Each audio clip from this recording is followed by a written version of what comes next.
ಅಜಯ್ ರಾವ್ ಅವರ ಸಿನಿಮಾಗಳಲ್ಲಿ ಕತೆ ಎಷ್ಟು ಇಂಪಾರ್ಟೆಂಟು ಅದಕ್ಕೆ ಜೊತೆಗೆ ಹಾಡುಗಳು ಕೂಡ ಅಷ್ಟೇ ಇಂಪಾರ್ಟೆಂಟ್. ಯಾಕಂತ ಹೇಳಿದ್ರೆ ನಾವು ಸುಮಾರು ಸಿನಿಮಾಗಳು ನೋಡಿದ್ದೀವಿ.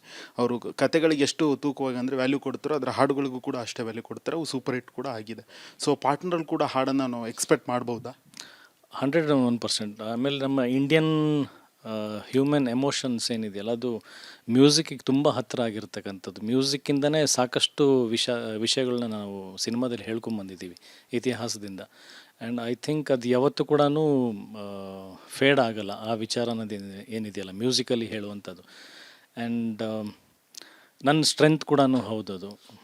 ನನ್ನ ಎಲ್ಲ ಹಿಟ್ ಸಿನಿಮಾಗಳಲ್ಲಿ ಒಂದು ಕಾರಣ, ಮೇಜರ್ ಕಾರಣ ಯಾಕಪ್ಪ ಈ ಸಿನಿಮಾ ಗೆದ್ದಿದೆ ಅಂದರೆ ಅದಕ್ಕೊಂದು ಮ್ಯೂಸಿಕ್ ತುಂಬ ದೊಡ್ಡ ಕಾರಣ ಆಗಿದೆ. ಸೊ ಆ ವಿಚಾರದಲ್ಲಿ ಈ ಅದ್ಭುತವಾದಂಥ ಕಥೆಗೆ ಒಂದು ಅದ್ಭುತವಾದಂಥ ಮ್ಯೂಸಿಕ್ಗಳು ಕೊಡಲೇಬೇಕು ಅನ್ನೋ ಒಂದು ಉದ್ದೇಶದಿಂದ ತುಂಬ ವರ್ಕ್ ಮಾಡಿದ್ದೀವಿ ಮ್ಯೂಸಿಕ್ಕಿಗೆ ಕೂಡ. ಸೊ ಈ ಅಮೋರಾ ಸಾಂಗ್ ಏನು ಬಿಡ್ತಾ ಇದ್ದೀವಿ, I think it's going to be one big smash hit. ನಾನು ತುಂಬ ಕುತೂಹಲವಾಗಿ ಪಾರ್ಟ್ನರ್ ಕೈ ಹಾಕಿದಾಗ ಆ ಕತೆಗೆ ಒಂಚೂರು ತಲೆ ಕೆಡಿಸ್ಕೊಂಡು ಹುಡುಕುವಾಗ ನಿಮ್ಮ ಸಿನಿಮಾದಲ್ಲೂ ಒಂದು ಹಾಡು ಬರ್ತಿದೆಯಂತೆ.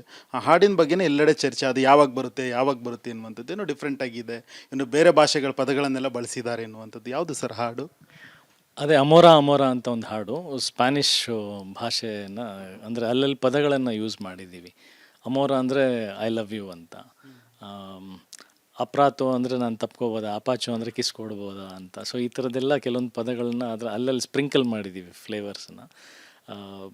ಶೂಟ್ ಮಾಡಿದ ಕೂಡ ಅದೇ ಥರನೇ ಒಂದು ಸ್ಪ್ಯಾನಿಷ್ ಬ್ಯಾಕ್ಗ್ರೌಂಡ್ಗಳಲ್ಲಿ ಆ ಥರದ್ದೇ ಡ್ರೆಸ್ಸಸ್ಸಲ್ಲಿ ಆ ಥರದ್ದೇ ಬ್ಯಾಕ್ಗ್ರೌಂಡ್ ಡ್ಯಾನ್ಸಸ್ ಫಾರಿನರ್ಸ್ನೆಲ್ಲ ಇಟ್ಕೊಂಡು ಆ ಫ್ಲೇವರಲ್ಲೇ ಶೂಟ್ ಮಾಡಿದ್ದೀವಿ. ಒಂಥರ ಹೊಸ ಹೊಸ ಮಜಾ ಇರುತ್ತೆ.